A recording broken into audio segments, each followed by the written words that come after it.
Hello, I'm Jonasz Lewiński. Welcome on board the Eastern Express. As always, I hope you enjoy the journey. Russia and Azerbaijan hit a breaking point. A deadly police raid in Yekaterinburg leaves 2 Azeris dead, and Baku isn't mincing words, calling it deliberate, systematic murder. Cultural ties are being severed, diplomatic visits are off the table, and Russia might be watching its last reliable ally on the Caspian slip away. Is the Kremlin losing Azerbaijan the same way it lost Armenia? This is Eastern Express, and on this episode, we focus on a story that may signal the beginning of Russia's next strategic collapse in the South Caucasus. So, without further ado, let's take a look at our latest report to find out more.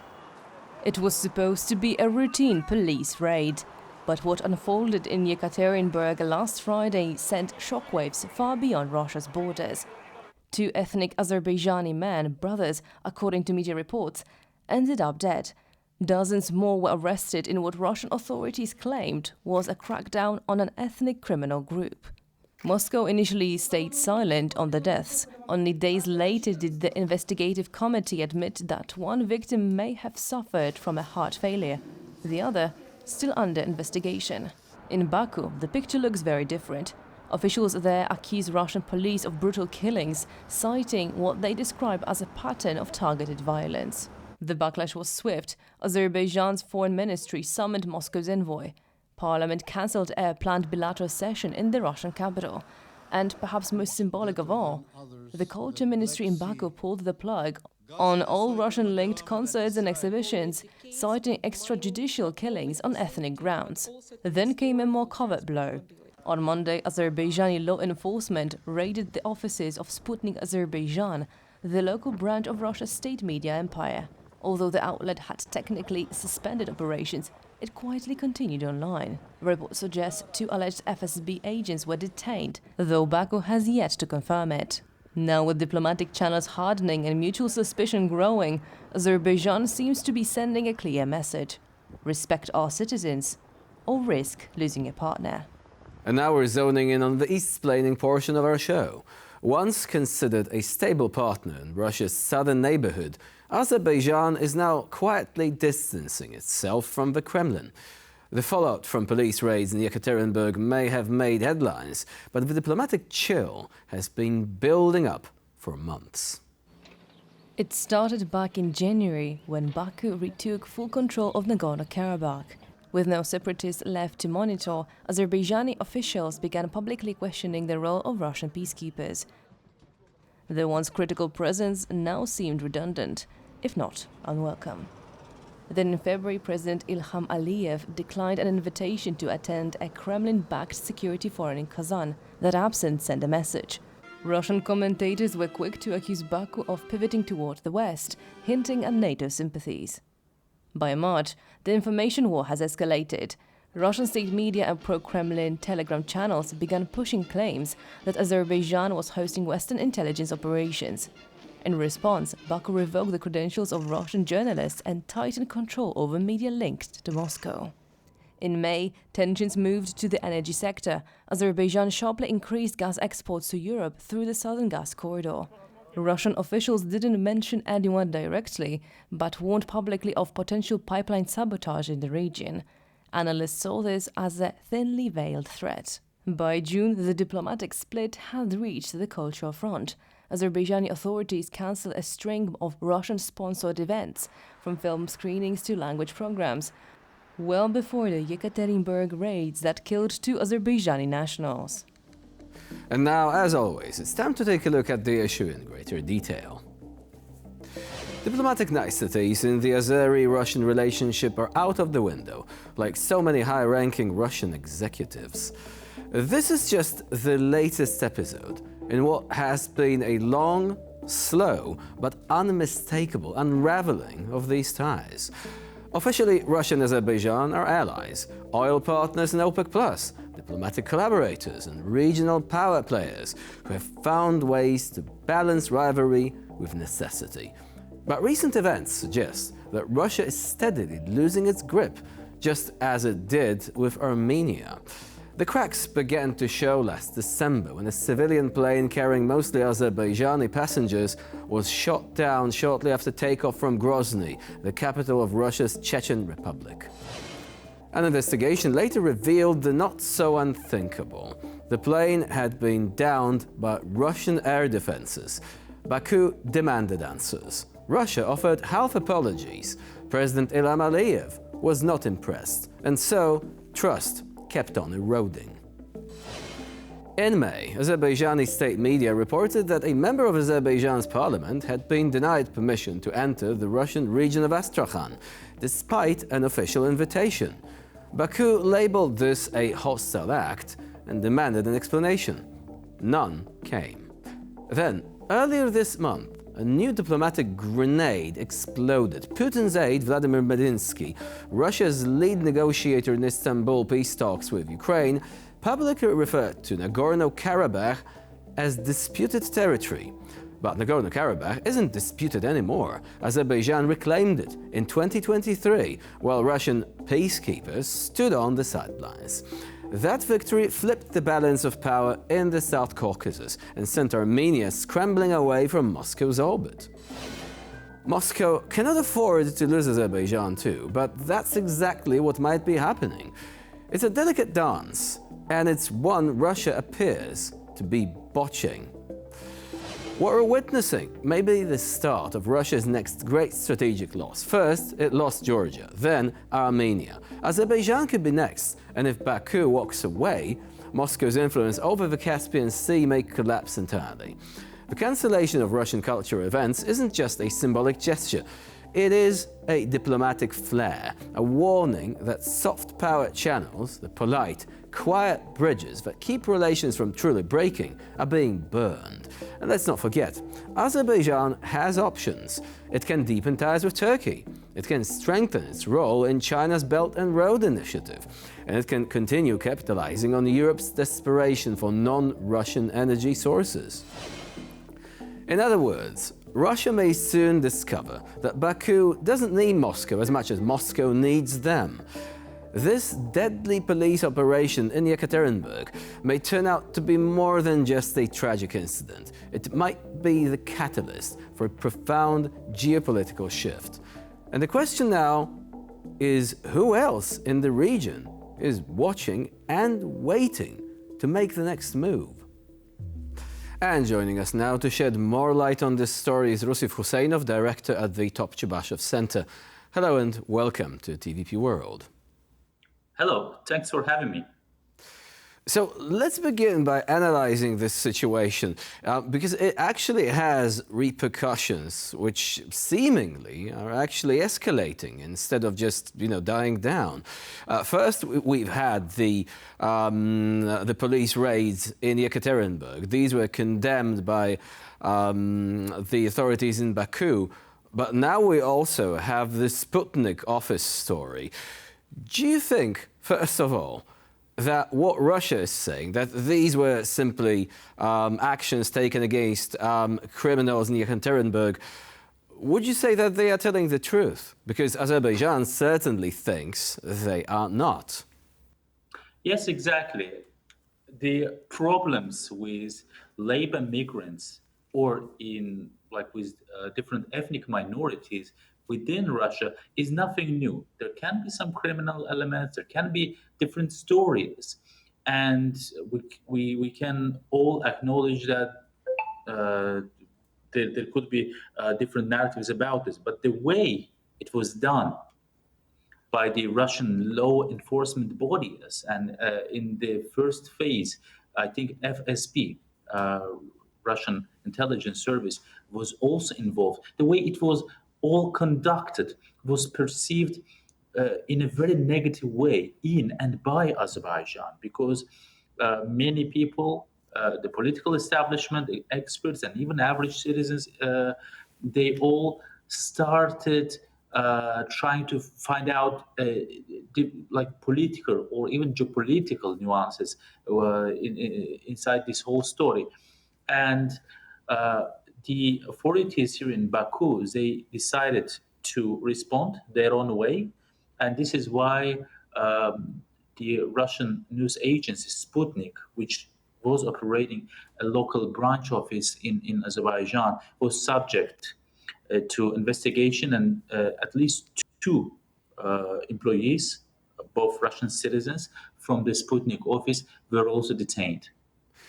So, coming back to the very origin of this conflict, or at least of this part of this conflict, because we're going to go further back in a moment, do you think that there is any justification for the authorities in Baku essentially saying that this was not a simple police raid? What happened in Yekaterinburg were extrajudicial killings, and they were actually based on the ethnic background of the victims. So these are some really serious accusations there. Do you think they could be right, knowing that in some cases in Russia the treatment of ethnic minorities, well, has not been exemplary, to put it mildly?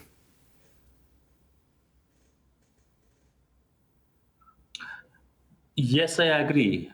As I said earlier, the way this whole police raid and the operation in general was conducted was quite unusual, if we use like very mild terms.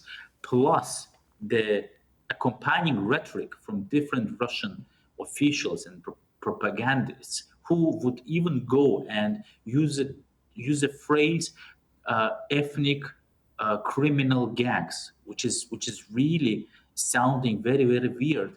It was all perceived as anti-Azerbaijani steps here in Baku, and this is why many people tend to believe that it is not only about police raid. It's not only about some criminal, story within a Russian provincial town. It may be related to the Kremlin policies towards Azerbaijan, and there are also discussions that it can be uh, it can be a policy of one of the um, influential groupings within the Russian capital, who is trying to somehow worsen Russia's relations with Azerbaijan. So overall, when looking at this situation and also looking back, for example, at the tragedy of the Azerbaijani airliner, which was hit by Russian air defense over Grozny and which later crashed in Kazakhstan, do you think the relations between the two countries are actually going to deteriorate, and that this is just one further step towards it? Because the dynamic between Russia and Azerbaijan has been quite interesting and not entirely easy to actually summarize within one or two sentences. So do you think essentially we're heading for this sort of moment when Moscow and Baku are simply not going to have much to talk about, apart from exchanging further accusations? You are absolutely right. Since back in December, the Azerbaijani-Russian relations have been developing on a negative trajectory, and they have not been, recovered ever since. The economy, people-to-people contact, some cultural and other type of activities, they continued, but the political communication between the two elites, especially two leaders, were broken. There was some distrust, and in the past, the personal communication between presidents Ilham Aliyev of Azerbaijan and Vladimir Putin of Russia would enable the two countries to overcome some institutional problems. However, in the past few months, this was not the case, and this is one of the reasons why President Aliyev did not attend the 9th of May victory parade in the Russian capital. That was a clear demonstration from the Azerbaijani side that they are dissatisfied with Russian actions, or the lack of Russian actions regarding the investigation of the airline incident and the punishment of the perpetrators. And since these communication and since the ties between the two political establishments have not been fully recovered, this deterioration is continuing, and it may have even bigger implications for the region. So let's talk about the stakes here. Who actually cares more to maintain these relations in one form or another? Let's begin with Russia. Does Russia have anything to lose if these relations collapse completely? Does Putin even care at this point, knowing how he actually showed disrespect to Azerbaijan on a number of occasions, as we've already established? Oh, yes. Based on what my colleagues and I have been reading from different Russian sources, it is obvious that the Kremlin accepts Azerbaijan as a serious actor in this part of the world, despite the small size of Azerbaijan. But the political leadership here in Baku, they have been conducting the so-called balancing policy or equidistance. This is my favorite term, which means they would never join any coalitions or blocs against Russia, but in the bilateral relations, therefore, in Baku, they could actually go very harsh and very bellicose on Russia sometimes. And here in Azerbaijan, we have a feeling that since the Russian invasion of Ukraine was launched like three years ago, Russia has been needing Azerbaijan more than we actually need them. So this is why Russia has a lot to lose if they have broken ties with Azerbaijan, because South Caucasus is a crucial region for Russia. It's a crossroads of several regions, and it's a connectivity hub. So what Russia really wants from Azerbaijan right now, because you said that Russia stands to lose much more than Azerbaijan, that Russia needs Azerbaijan still at this point. Which areas specifically are we talking about here? If you want very, very specific examples, I would refer to connectivity, because Azerbaijan is the most viable option for Russia in getting an access to warmer seas, as they usually call it. It's mostly Turkey and Iran, and via Iran, it's the Gulf. So Azerbaijan is the very natural bridge, and the Russian side has been trying to build the so-called north-south transport corridor for years, if not decades. There were some calls from different Russian political circles that Azerbaijan must join the Russian-led Eurasian structures, especially after the 2020 Karabakh war. But Azerbaijan managed to stay away from these integrationist projects, to keep its independent foreign policy, and even went an extra mile by forging a strategic alliance with Turkey, and also keeping its aid to Ukraine, Russia's enemy in the current war. And these factors, they also may drive the Russian government crazy in some moments, because they realize that they cannot fully control the Azerbaijani foreign policy activities. Rusif Husseinov was our guest today here on TVP World. Thank you very much for joining us and for sharing your insight into the matter. It was my pleasure. And now we move on to Eastern News Flash, a series of all the other stories from the East that you really don't want to miss. Russia tightens rules on who can avoid military service as the war in Ukraine grinds on with no end in sight. Russia's State Duma has passed a bill narrowing the list of legal exemptions from conscription. Students at private universities and religious institutions will now be eligible for the draft, with only those at state-accredited schools retaining deferral rights. The legislation passed swiftly in both its second and third readings. Earlier steps point to deeper mobilization efforts, In February, the Defense Ministry proposed allowing conscription of individuals with medical conditions like syphilis, hypertension and certain forms of psychosis. In April, Putin signed a law enabling draft officers to call up previously exempt individuals to serve without a new medical check. Together, these measures aim to quietly expand Russia's recruitment pool amid sustained losses in Ukraine. Ukraine's defense industry is entering a new phase, geared not just for survival, but for integration into Europe's military backbone.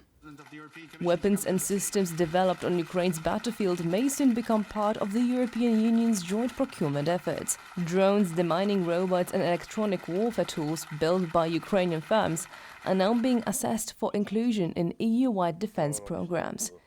Kyiv's manufacturers have rapidly scaled up and adapted under wartime pressure. The EU sees these systems as proven cost-effective and strategically valuable for strengthening collective defense. The initiative reflects Ukraine's gradual alignment with European defense structures, potentially boosting its arms exports and anchoring its place in continental security even before full EU membership. Russia's Baltic fleet is now openly escorting vessels linked to its so-called shadow fleet near Kaliningrad.